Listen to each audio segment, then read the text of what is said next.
सवाल खैर दोस्तों, मैं हूं आदिल खान आज़ाद। आज है 30 जून 2026 और आप देख रहे हैं आज़ाद बोल इंडिया पर मिडिल ईस्ट मॉर्निंग न्यूज़। इस शो में आज आपको दिखाएंगे स्ट्रेट ऑफ हॉर्मुज़ पर ईरान को मिला अपने दोस्त ओमान से सबसे बड़ा झटका। फ्रांस के साथ ओमान की बहुत बड़ी डील। ईरान ने आखिर क्यों दे डाली फ्रांस को सीधी वार्निंग। ईरान से जुड़े हथियारबंद ग्रुप्स के पीछे आखिर क्यों पड़ गई इराकी हुकूमत। रजब तैयब एर्दोगान ने यूरोप की सिक्योरिटी में बड़ी हिस्सेदारी की कर डाली मांग। शदीद गर्मी में पानी भी बना जंग का हथियार। गजा में हर एक हलक सूखा, हर आंख बेजार। और करबला में बनी असद कबीले की सदियों पुरानी मातमी रस्म। इमाम हुसैन और हजरत अब्बास के रोज़ों पर अकीदत की दास्तान सुनाएंगे हम। शुरुआत करते हैं इस शो की। क्या स्ट्रेट ऑफ हॉर्मुज़ को लेकर ईरान और ओमान के बीच भी इख्तिलाफ शुरू हो गया है? क्योंकि ओमान ने साफ कह दिया है कि गुजरने वाले जहाज़ों से किसी भी तरह की कोई भी फीस वसूलने की वो हिमायत नहीं करता। साफ कहें तो ईरान के दोस्त ओमान ने ईरान के मंसूबों पर हॉर्मुज़ का पानी फेर दिया है। ओमान के फॉरेन मिनिस्टर बद्र अल बुसैदी ने कहा कि स्ट्रेट ऑफ हॉर्मुज़ से जहाज़ों की आवाजाही आज़ाद और महफूज रहनी चाहिए। उन्होंने कहा कि इस स्ट्रेट को लेकर ईरान के साथ जो भी इंतज़ाम होगा वो इंटरनेशनल लॉ के, इंटरनेशनल कानून के दायरे में ही होगा। बद्र अल बुसैदी ने ईरान के मंसूबों को झटका देते हुए साफ कहा कि ओमान जहाज़ों से फीस वसूलने के हक में नहीं है। साथ ही उनका कहना था कि ईरान के साथ इस बात पर इत्तेफाक है कि हॉर्मुज़ स्ट्रेट से जुड़ा कोई भी इंतज़ाम इंटरनेशनल लॉ से बाहर नहीं होगा। ये बयान ऐसे वक्त में आया है जब हॉर्मुज़ स्ट्रेट पर कंट्रोल और वहाँ से गुजरने वाले जहाज़ों के नए इंतज़ाम को लेकर लगातार बहस जारी है। लेकिन दोस्तों, ईरान का मीडिया इससे बिल्कुल मुख्तलिफ खबर दे रहा है, वो भी बताना ज़रूरी है। ईरान के प्रेस टीवी ने 29 जून की रात को लिखा, ओमान के फॉरेन मिनिस्टर बद्र अल बुसैदी ने ईरान के उस प्लान की हिमायत की है जिसके तहत हॉर्मुज़ स्ट्रेट से गुजरने वाले जहाज़ों से मैरीटाइम सर्विस फीस ली जा सकती है, समंदरी फीस ली जा सकती है। लेकिन ईरान का प्रेस टीवी इसी खबर में ये भी लिखता है कि अल बुसैदी के मुताबिक अगर ऐसा कोई इंतज़ाम किया जाता है तो वो इंटरनेशनल लॉ और समंदर के कानून के दायरे में होना चाहिए। यही टेक्निकल वर्ड है दोस्तों। यानी दोस्तों, मामला इंटरनेशनल लॉ पर आकर ही फंस सकता है, जो फिलहाल ईरान को फीस वसूलने का हकदार नहीं मानता इंटरनेशनल लॉ। आगे बढ़ते हैं। ओमान ने अपने दोस्त ईरान को सिर्फ हॉर्मुज़ स्ट्रेट में जहाज़ों से फीस वसूलने के मसले पर ही झटका नहीं दिया, बल्कि फ्रांस जाकर एक ऐसा ऐलान भी कर दिया जिससे ईरान की नाराज़गी और बढ़ सकती है। पहले सुन लीजिए कि फ्रांस और ओमान के बीच क्या तय हुआ, उसके बाद अगली खबर में बताएंगे कि ईरान ने यूरोप के ताकतवर मुल्क को, फ्रांस को किस तरह वार्निंग दी है। 29 और 30 जून की रात आई खबर के मुताबिक फ्रांस पहुंचे ओमान के सुल्तान हैतम बिन तारिक ने फ्रांस के प्रेसिडेंट एमनुअल मैक्रों से मुलाकात की। ये ताज़ा तस्वीरें 29 जून की, दोनों की मुलाकात की। दोनों लीडरों ने स्ट्रेट ऑफ हॉर्मुज़ में जहाज़ों की आवाजाही महफूज रखने और समंदरी रास्तों की निगरानी बढ़ाने पर बात की। अब आती असली बात। मैक्रों ने कहा कि फ्रांस और ओमान अपने दूसरे पार्टनर्स के साथ मिलकर स्ट्रेट ऑफ हॉर्मुज़ से बारूदी सुरंगें हटाने और जहाज़ों की बिना किसी रुकावट आवाजाही यकीनी बनाने के लिए मिलकर काम करेंगे। यानी फ्रांस अब ईरान की माइंस हटाने का ऐलान कर रहा है और अब वो ऐसा कर भी सकता है क्योंकि स्ट्रेट ऑफ हॉर्मुज़ की दूसरी तरफ बैठा ओमान उसके साथ है। एक ख़ास बात यह है कि ओमान और फ्रांस के बीच डिफेंस, स्पेस, साइंस, इंडस्ट्री और दूसरे कई सेक्टर्स में भी अहम समझौतों का ऐलान हुआ है। और इसी दौरान ओमान कह रहा है कि आइए हमारी तरफ से समंदर से घुसिए स्ट्रेट ऑफ हॉर्मुज़ में, माइंस साफ़ कीजिए, बारूदी सुरंगें साफ़ कीजिए। और इसी बारूदी सुरंगों के साफ़ करने के मसले पर ईरान भड़क गया है। अगली खबर सुन लीजिए, उसी पर है। ईरान ने फ्रांस को सीधी वार्निंग देते हुए साफ लफ्ज़ों में कह दिया है कि स्ट्रेट ऑफ हॉर्मुज़ से दूर रहो, स्टे अवे। ईरान का कहना है कि इस अहम समुद्री रास्ते की हिफाजत اور यहाँ से माइंस यानी बारूदी सुरंगें हटाने का काम सिर्फ ईरान ही करेगा और किसी दूसरे मुल्क को इसमें दखल देने की इजाज़त तक नहीं दी जाएगी। जहाज़ अपने लाने की और नेवी लाने की तो बात बहुत दूर की है। सवाल ये है कि क्या स्ट्रेट ऑफ हॉर्मोज को लेकर अब ईरान और यूरोपीय मुल्कों के बीच भी नया टकराव शुरू होने जा रहा है।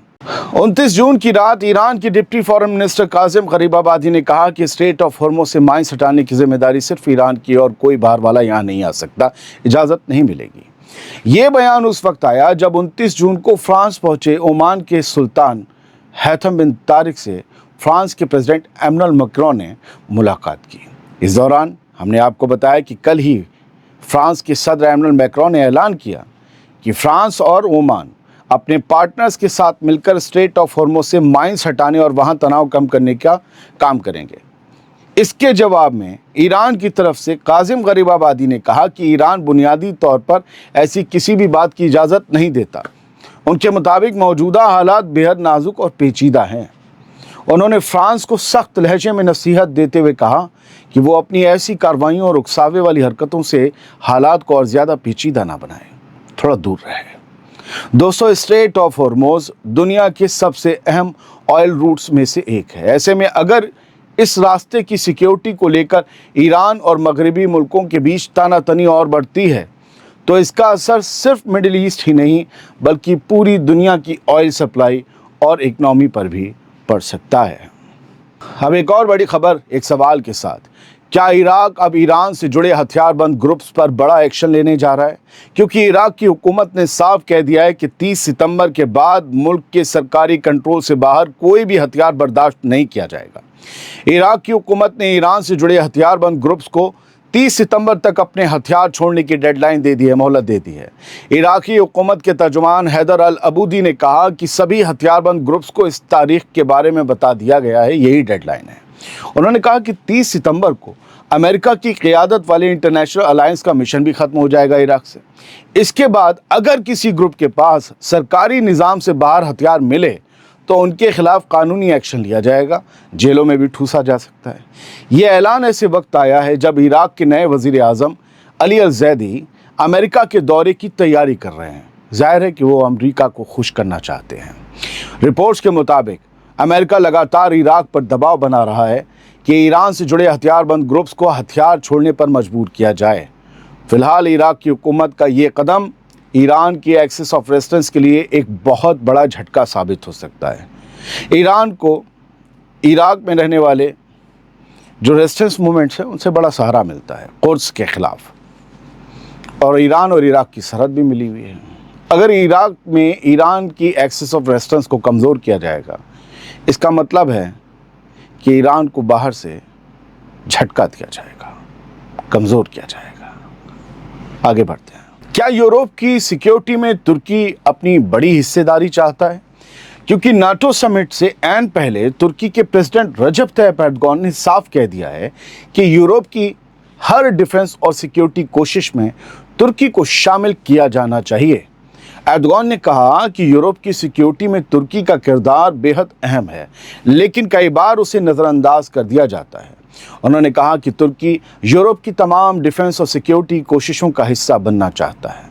उन्होंने यूरोपीय यूनियन से भी अपील की कि 150 बिलियन यूरो वाले सेफ डिफेंस प्रोग्राम में तुर्की को जगह दी जाए।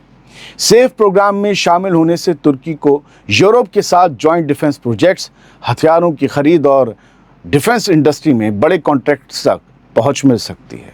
साथ ही यूरोपीय मुल्कों के साथ मिलकर हथियार बनाने और एक्सपोर्ट बढ़ाने का मौका मिलेगा, जिससे उसकी डिफेंस इंडस्ट्री और मजबूत होगी। तुर्की का लालच यही है। रिपोर्ट्स के मुताबिक इस मसले पर ग्रीस पहले ही एतराज़ जता चुका है और इस फैसले को रोकने की कोशिश भी कर सकता है। रजब तय्यप एर्दोगान ने नाटो के तमाम मेंबर मुल्कों से, यूरोप से ये भी कहा है कि डिफेंस इंडस्ट्री से जुड़े ट्रेड पर जो रुकावटें हैं लगी हुई वो ख़त्म की जाएं, ताकि सभी साथी मुल्क बराबरी के साथ अपनी जिम्मेदारियां निभा सकें। ऐसा ना हो नाटो के हम भी मेंबर हैं और दूसरे भी हैं, दूसरों को कुछ और जिम्मेदारियां, कुछ और बेनिफिट्स, हमें कुछ कम। तो सबकी इज्जत वक़्त बराबरी से होनी चाहिए। आगे बढ़ते हैं। मेरे बुलेटिन में गज़ा की बात ना हो नहीं सकता। जिस्मों को झुलसा देने वाली इस शदीद गर्मी में गज़ा के लोग प्यासे हैं। गज़ा में प्यास अब सिर्फ एक इंसानी मसला नहीं रह गई, बल्कि इसे भी जंग का हथियार बनाया जा रहा है। गज़ा के एक ह्यूमन राइट ग्रुप ने ये इल्ज़ाम लगाया है कि इसराइल जानबूझकर पानी की सप्लाई और वाटर सिस्टम को निशाना बना रहा है, ताकि वहाँ रहने वाले फ़लस्तीनी ज़िंदगी की बुनियादी ज़रूरतों से भी महरूम हो जाएं। सवाल ये है कि क्या गज़ा में पानी को भी अब जंग के हथियार की तरह इस्तेमाल किया जा रहा है? 29 जून को गज़ा की ह्यूमन राइट सेंटर ने कहा कि गज़ा में पानी की भारी कमी और बढ़ता इंसानी क्राइसिस किसी हादसे का नतीजा नहीं, बल्कि इसराइल की एक सोची समझी पॉलिसी का हिस्सा है। इस सेंटर के मुताबिक इसराइल लगातार वाटर सप्लाई, सैनिटेशन सिस्टम और आम लोगों की ज़िंदगी से जुड़ी बुनियादी सहूलतों को निशाना बना रहा है, जिसकी वजह से लाखों फ़लस्तीनी साफ़ पानी से महरूम हैं। ये जो आप तस्वीरें देख रहे हैं, ये 28 और 29 जून की ही हैं। लोग पानी के लिए इधर से उधर मारे तुताड़े घूम रहे हैं। ग्रुप ने कहा है गज़ा के कि सीज़ फायर के दौरान वादा किया गया था कि जंग रुकेगी, बिना रुकावट इंसानी मदद पहुंचेगी और इस्राएली फ़ौज गज़ा से पीछे हटेगी। लेकिन 260 दिनों से ज़्यादा गुजर जाने के बाद भी हालात बेहतर होने के बजाय और बिगड़ते जा रहे हैं। रिपोर्ट के मुताबिक गज़ा में अब भी हवाई हमले जारी हैं, राहत का सामान बेहद कम पहुंच रहा है और इंसानी क्राइसिस लगातार गहराता जा रहा है। 29 जून की रिपोर्ट है 5 और लोग मारे गए, इसमें एक बच्चा भी शामिल है। दोस्तों, अगर पानी जैसी बुनियादी ज़रूरत भी जंग का हिस्सा बन जाए तो उसका असर सिर्फ आज नहीं बल्कि आने वाली कई नस्लों तक महसूस किया जाता है। लोग कहते हैं कि जिन लोगों ने समझौता कराया था इसराइल और गज़ा का, वो कहाँ हैं? ट्रंप की सरपरस्ती में हुआ था ना। ट्रंप की सरपरस्ती में अमेरिका और ईरान का भी समझौता हुआ। क्या हो रहा है? 2 दिन से खूब गोला बारूद चला, खूब धमकियां चल रही हैं। हुआ ना, तो वहाँ से धोखा ही मिलता है। कोई भी समझौता हो जाए, इसराइल को खुली छूट होती है। आगे बढ़ते हैं। वेस्ट बैंक में इसराइल का बड़ा क्रैकडाउन लगातार जारी है। नई रिपोर्ट में दावा किया गया है कि इस साल इसराइली फ़ौज 3000 से ज़्यादा फ़लस्तीनियों को गिरफ्तार कर चुकी है। ताज्जुब की बात यह है कि इनमें बच्चे और औरतें भी शामिल हैं। सवाल ये है कि क्या फ़लस्तीनियों के ख़िलाफ़ ये मुहिम अब और तेज़ होती जा रही है? 29 जून को सामने आई रिपोर्ट्स के मुताबिक अक्टूबर 2023 से अब तक जून 2026 तक इसराइल 23,000 से ज़्यादा फ़लस्तीनियों को हिरासत में ले चुका है और ये सिलसिला अब भी जारी है। रिपोर्ट्स में दावा किया गया कि इसराइली जेलों में बंद फ़लस्तीनी कैदियों को बेहद सख्त और गैर इंसानी हालात में रखा जा रहा है। इनमें टॉर्चर, भूखा रखना और लगातार बेइज्जती किए जाने जैसे इल्ज़ाम भी शामिल हैं। रिपोर्ट के मुताबिक बड़ी तादाद में ऐसे फ़लस्तीनी कैदी भी हैं जिन्हें बिना किसी चार्ज और बिना किसी ट्रायल के एडमिनिस्ट्रेटिव डिटेंशन के तहत जेल में रखा गया है। बताया गया है कि हर कुछ महीनों बाद उनकी हिरासत की मियाद फिर बढ़ा दी जाती है और वो जेल में ही रहते हैं। दोस्तों, अगर बिना चार्ज और बिना ट्रायल लोगों को लगातार जेल में रखा जाता रहा तो ये मामला सिर्फ सिक्योरिटी का नहीं है बल्कि इंसानी हुकूक पर उठने वाले बड़े सवालों का भी बनता जाएगा। लेकिन इसराइल के मामले में इंसाफ और इंसानी हुकूक जैसे लफ्ज़ों के कोई मायने नज़र नहीं आते। उसे कोई फ़र्क नहीं पड़ता कि इंटरनेशनल क्रिमिनल कोर्ट में उसके वज़ीर आज़म, उसके एक्स डिफेंस मिनिस्टर के ख़िलाफ़ वॉर क्रिमिनल्स के केस चल रहे हैं। उसे कोई फ़र्क नहीं पड़ता। बढ़ते हैं आगे। अब एक ख़बर है और उसमें एक किस्सा है, सुनिएगा। 29 जून को बनी असद कबीले की ख़वातीन ने करबला में इमाम हुसैन और हज़रत अब्बास के रोज़ों पर अपनी ख़ास मातमी रस्म अदा की। मुहर्रम के मौके पर होने वाली इस रस्म में बड़ी तादाद में ख़वातीन ने शिरकत की। बनी असद की ये मातमी रस्म सदियों पुरानी रवायत मानी जाती रही है। इस दौरान ख़वातीन अपने सरों पर खाक की टोकरी रखकर गम और अज़ा का इजहार करती हैं। ये रस्म उस वाक़ये की याद ताज़ा करती है जब बनी असद कबीले ने करबला की जंग के बाद हज़रत इमाम हुसैन और दूसरे शुहदा के जिस्मों की तदफीन में हिस्सा लिया था, उनको दफनाने में हिस्सा लिया था। इससे पहले शुहदाए करबला के जिस्म कई रोज़ तक मैदान करबला में पड़े रहे थे। इसके बाद इसी बनी असद कबीले की औरतों ने अपने कबीले के मर्दों के साथ आगे बढ़कर उनकी तदफीन में अहम किरदार अदा किया था। आप कहेंगे जिस्म क्यों पड़े रहे थे, कुछ लोग नॉन मुस्लिम वो जानना चाहते हैं, क्योंकि यजीद मरदूद ने उन्हें कत्ल कर दिया था, उन्हें शहीद कर दिया था।